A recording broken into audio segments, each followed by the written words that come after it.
बोलो वैशाख माध्यम की।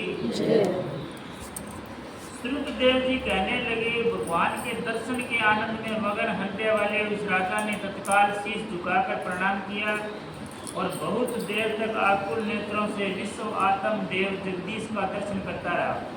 फिर चरण धोकर जल सिर पर धारण किया और बहुमूल्यवान आभूषण चंदन आदि से पूजन करने लगा।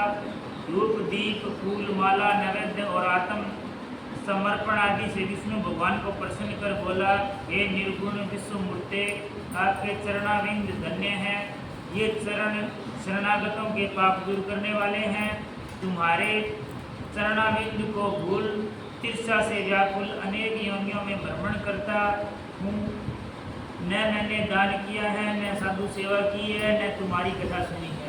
उस अपराध से शत्रुओं ने मुझे पराजित कर दिया, मेरा वैभव नष्ट हो गया। तब मैं वन में गया, मेरे अपने गुरुओं के स्मरण करते हुए ही गुरु ने आकर मेरी दीन दशा पर दया कर दुख से छुड़ाने का उपाय बताया। उनके बताए वैशाख के धर्म कार्य जो सुख फल देने वाले हैं मैं करने लगा, जिनके प्रभाव से मुझे संपूर्ण वैभव मिला और मैं अत्यंत प्रसन्न हूँ। हे परमात्मा, संतों का अनुग्रह करने वाले तुमको नमस्कार है। हे जगत निवास, हे देवेश, आप प्रसन्न हो जाइए, जिससे आपके चरण कमलों में मेरी स्मृति हो। हे प्रभु, पुत्र स्त्री को शादी में मेरी आसक्ति न हो, मेरा मन आपके चरणाविंद में लगे, मेरी वाणी आपकी दिव्य कथा कहने में लगी रहे, मेरे नेत्र आपकी मूर्ति के दर्शन में लगे रहें, कान कथा सुनने में और जीवा आपके कमल गुण अनुवाद में अर्पित हो, नासिका आपके चरण कमल का मरकंद सूंघने में प्रवृत्त हो, हाथ आपके मंदिर की सफाई करने में तथा आपके भक्तों के सुगंध युक्त चंदन आदि लेपन में लगे रहें, पाँव आपकी कथा में ले जाए, मेरी मूर्धा सदा आपकी वंदना में, कामना आपकी कथा में, बुद्धि आपके विचार में सदा लगी रहे। साधु संगत और आपकी श्रेष्ठ कथाओं के गान में मेरे दिन बीते।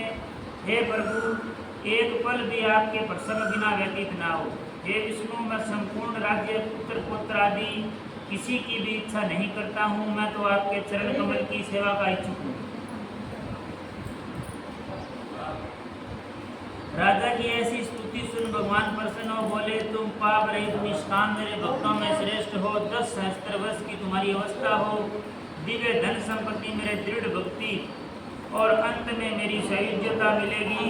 जो प्राणी तुम्हारी की हुई स्तुति करेंगे, मैं उन पर प्रसन्न होकर उन्हें निसंदेह भक्ति और मुक्ति दूंगा। आज के दिन अक्षय तृतीया में स्नान दान आदि करने, गोदान करने, बैलदान करने, पितृसौरों के निमित्त श्राद्ध करने से अक्षय फल प्राप्त होता है। मृत्यु जरा व्यय पाप सब नष्ट हो जाते हैं।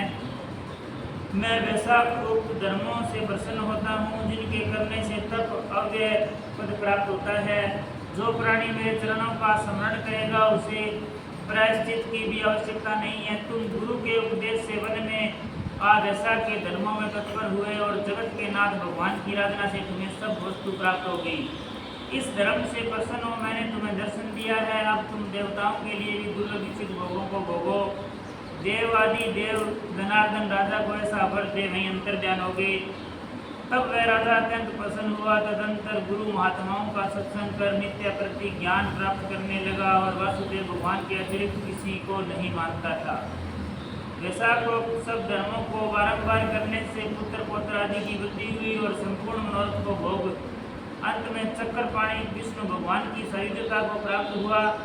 जो इस परम सुंदर आख्यान को सुनते सुनाते हैं, वे सब पापों से छुटकर विष्णु भगवान के परम पद को प्राप्त होते हैं।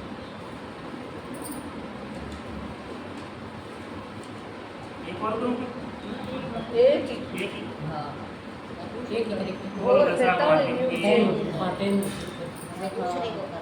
और 2 पढ़ जाते तो थोड़ा दिन हुआ है। कौन जी? गीता को गीता को